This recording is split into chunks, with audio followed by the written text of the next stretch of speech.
রাজু, তুই? বাহ, দাওয়াত দিয়ে ডেকে এনে সামনে দেখে অবাক। কোথায় যাচ্ছিস? থানায় যাচ্ছি, একটু কাজ আছে। টাক্কু মুন্নার জবানবন্দি নিতে হবে। তুই কি ছুটি কাটাতে এসেছিস নাকি অপরাধীদের ছুটি দিতে এসেছিস? সামান্য কাজ। সামান্য হোক আর অসামান্যই হোক, আমাকে দাওয়াত দিয়ে বেরিয়ে যাচ্ছিস কেন? এটাই ওকে বোঝাও রাজু ভাই। কেউ কাউকে দাওয়াত দিয়ে নিজেই ছোট লোকের মতো বাড়ি ছেড়ে চলে যায়। চল তো খেয়ে একসঙ্গে বের হই। আমার দারুণ খিদে পেয়েছে, অনেকদিন পর মার হাতে রান্না খাবো।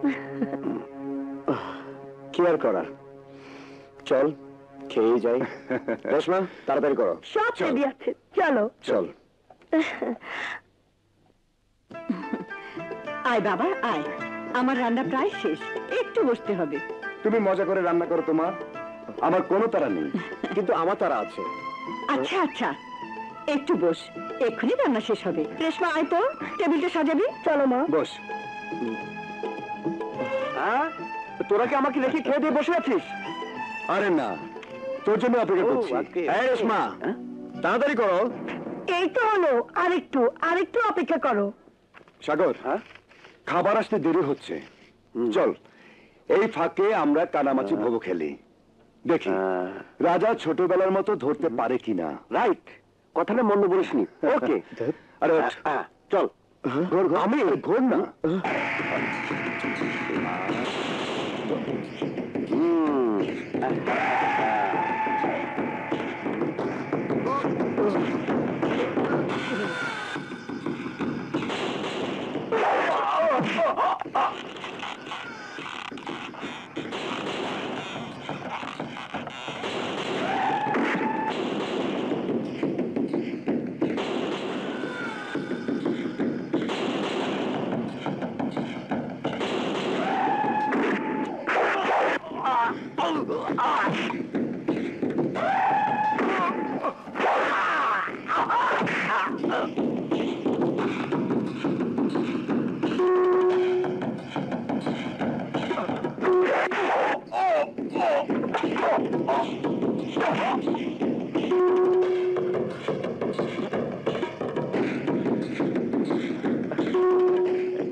আমাকে বের করতে এত দেরিতে এলি কেন?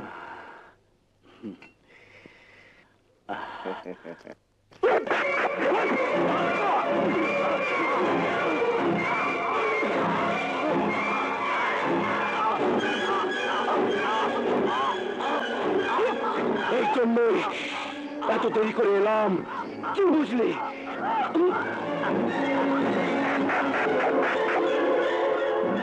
লস্কর, থানায় এসে সবাইকে পেটাই করলি, ওসি বসে বসে আঙ্গুল চুস্তাচ্ছিল। আমাকে মার।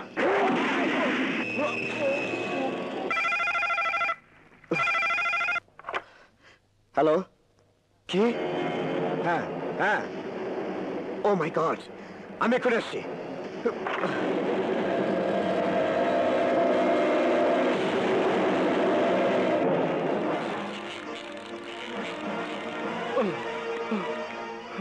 ওরা ওরা কারা ছিল? কাউকে চিনতে পেরেছো? না স্যার, ওরা ঝড়ের বেগে এলো, ঢুকে আমাদের উপর ঝাঁপিয়ে পড়লো, আমাদের পেটালো, মুন্নাকে বের করে খুন করে চলে গেল স্যার। ও শিট!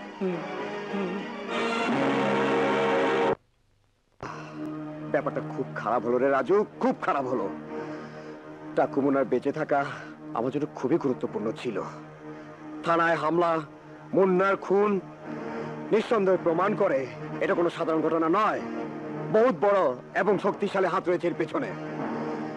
যত ক্ষমতাশালী হোক, একবার ওর নাম ঠিকানা পেলেই হয়। এত টেনশন করিস না তো, তুই সৎ পুলিশ অফিসার, তাই এত ভাবছিস।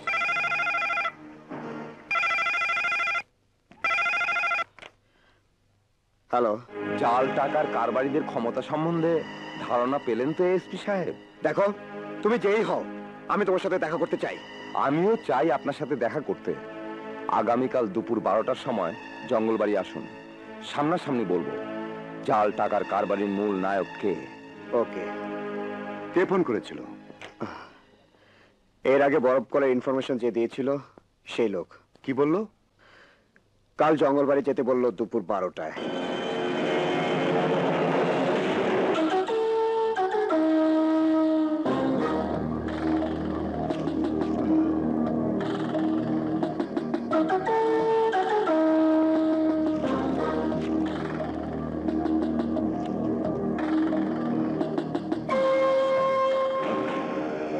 আপনি যাকে খুঁজছেন আমি সেই। নকল টাকা যারা ছাপে তাদের সম্বন্ধে কি জানো? যে লোকের ব্যাপারে আমি আপনাকে তথ্য দিতে চাই সে শুধু নকল টাকার ব্যবসায়ী নয়, একজন খুনিও।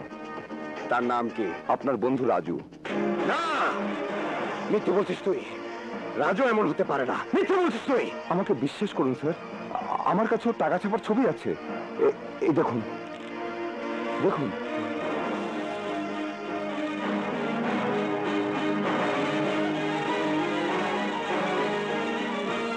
এই নিন নেগেটিভ। স্যার, এই ছবি তোলার জন্য রাজু আমাকে খুন করতে চেয়েছিল, কিন্তু আমি বেঁচে গেছি। স্যার, ওর সমস্ত অপকর্মের সাক্ষী দিতে আমি প্রস্তুত আছি।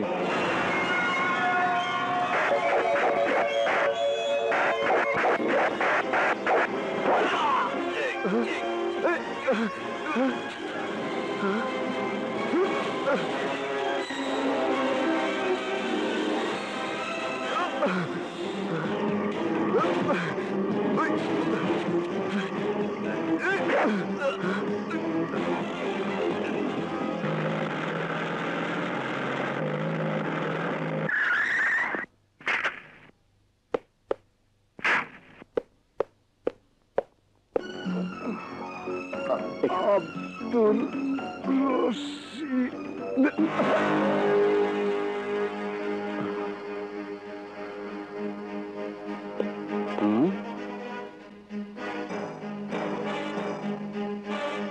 স্যার, আমি এফআইআর তৈরি করি? তোমার কিছুই করার দরকার নেই। কিন্তু স্যার,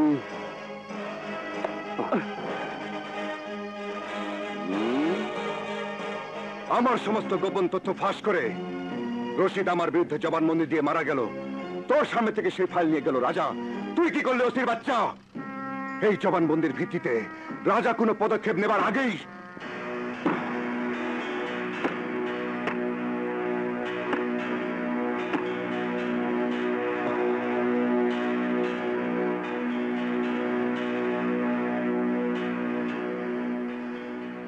তাহলে এই হলো আমার বন্ধুর আসল চেহারা, যে চেহারায় না জানি কত মানুষের রক্তের দাগ লেগে আছে। এই কি সে রাজু? সহজ সরল গৌবেচের একজন ভালো মানুষ, যাকে পাওনা দ্বারা তাগাদা দিতে এসে আত্মহত্যা করতে বাধ্য করেছিল। এই অপরাধের পথে কেন পা বাড়ালি রাজু? বল, কেন পা বাড়ালি? রাজা, কতদিন ক্ষুধা দারিদ্র্যের চাবুক খেয়ে ফিরতাম, কতদিন কতদিন ভিক্ষুকের মতো ধার করে চলতাম, কতদিন মানুষের খুচায় জর্জরিত হতাম। তুই তো জানিস এই সমাজ আমাকে কতটা অবহেলার চোখে দেখেছে। আমার বাবার লাশ দাফন করার আগেই পাওনাদাররা আমাকে লাশ বানাতে চেয়েছিল। বাবার কাপড়ের কাপড় কেনার মতো পয়সা ছিল না আমার কাছে। এসব তুই তো জানিস। আমি রাজু জাল টাকার কারবার করবো না তো কি করব? তুই আমার আবেগ, আমার অভিমান, আমার অভাব অনটনের চিত্রটা একবার চোখের সামনে ভাষা, তারপরে বল। রাজু, সব গরিব মানুষ যদি তোর মতো চিন্তা করে, তোর পথ ধরে, তো কি হবে দেশটার?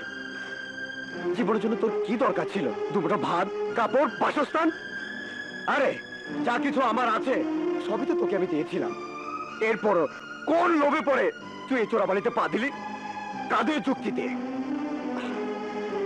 দেখ রাজু, এখনো মামলা আমার আয়ত্তে আছে। আমি যেভাবে পারি খুব কম শাস্তি দিয়ে তোকে আমি রেহাই করে দিব। তুই ওদের নাম ঠিকানা বল, বল কারা তোর সাথে আছে। কাদের নাম ঠিকানা বলবো? কাদের নাম ঠিকানা বলবো? বাবার মৃত্যুর পর তোরা যার হাতে আমার প্রেসটা তুলে দিয়েছিলি, যার নোট তারাই ছাপা শুরু করেছিল, আমি তো শুধু দখলে দিয়েছি। নিজের প্রেস দখল করিসনি, দখল করেছিস নকল নোট ছাপার কারখানা। রাজু, আমি কথা দিচ্ছি, আমি তোকে এই মামলা থেকে রক্ষা করব। তুই তুই আইনের কাছে আত্মসমর্পণ কর। না না না রাজা, তা কখনো সম্ভব নয়। দেখ রাজু, আজ তোর জায়গায় অন্য কে হলে হাত করা পরিয়ে পশুর মতো টেনে হেসড়ে নিয়ে যেতাম, কিন্তু কিন্তু তুই আমার বন্ধু। আমার কথা শোন রাজু। না না রাজা, কোনোভাবেই তা সম্ভব নয়। রাজু, আমি তোর কাছে মিনতি করছি, ভদ্রভাবে অনুরোধ করছি, প্লিজ রাজু, আইনে আসলে চল রাজু, চল। আইনের আশ্রয় যাবো আমি? অসম্ভব। আরে তোর আইন এখন এই রাজুর আশ্রয়ে থাকে, এই রাজুর আশ্রয়ে। টাকা হলে কিনা যায় তোর আইন, টাকা হলে কিনা যায় তোর পুলিশ। রাজু, হ্যাঁ, এবার বল কত টাকায় বিক্রি হবে তুই আমার কাছে? রাজু, হ্যাঁ হ্যাঁ বল, কত হলে কেনা যাবে তোকে? 5 লাখ, 10 লাখ, 20 লাখ, বল কত চাস? রাজু! এই, খবরদার, খবরদার, কেউ কিছু বলবে না, মেরে ফেলবো। যা, বেরো, বেরো, এটা আমাদের নিজস্ব ব্যাপার। বেরিয়ে যা, বেরিয়ে যা, বেরিয়ে যা, বেরিয়ে যা, বেরিয়ে যা, বেরিয়ে যা। তুই আমার উপরে এই জন্য হাত তুলেছিস যে অতীতে তোরা আমার অনেক উপকার করেছিস। বাবা মরে যাবার পর তোরা আমার জন্য অনেক করেছিস, তোদের অনেক খেয়েছি, ঋণী আমি তোদের কাছে। আর সব ঋণ শোধ করে দেব, সব ঋণ শোধ করে দেব। তোর মায়ের এই হার বিক্রি করে তোর মা আমাকে দায়মুক্ত করতে চেয়েছিল। এই নে, আজ আমি দায়মুক্ত হলাম। আরে হ্যাঁ, কিছু নগদ টাকাও তো দিয়েছিলি। এই নে, এই নে, নে, নে, নে, আরো নে, নে।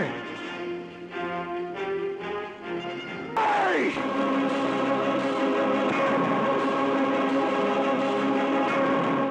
এই হাত সেই দুর্বল রাজুর হাত নয় যে সহজে তোর দুর্বল আইনে হাত করা পড়াবে। ওয়ারেন্ট এনেছিস? আরে এ হাত এখন ধনকুবের রাজু তালুকদারের হাত। কোটি টাকার ব্রেসলেট পড়াতে চাইলেও তোকে অ্যাপয়েন্টমেন্ট নিয়ে আসতে হবে। হাত করা তো অনেক দূর। অ্যান্ড লিসেন, এসপি মিস্টার রাজা ভবিষ্যতে এই বাড়িতে ঢুকতে হলে ওয়ারেন্ট নিয়ে আসবেন। ওয়ারেন্ট। নাও get out, out, out. Well, well, ভবিষ্যতে এ বাড়িতে ওয়ারেন্ট নিয়ে ঢুকবো, কিন্তু সে ওয়ারেন্ট স্বর্ণাক্ষরে লেখা হবে না, লেখা হবে তোর পাপের মতোই কালো কালিতে। হাতে যে হাত করা থাকবে তাও হীরাখচিত হবে না, হবে মরচে পড়া লোহার। দেখি দেখি সেদিন তোকে ক্ষমতার কোন দালাল রক্ষা করে। And this is my challenge.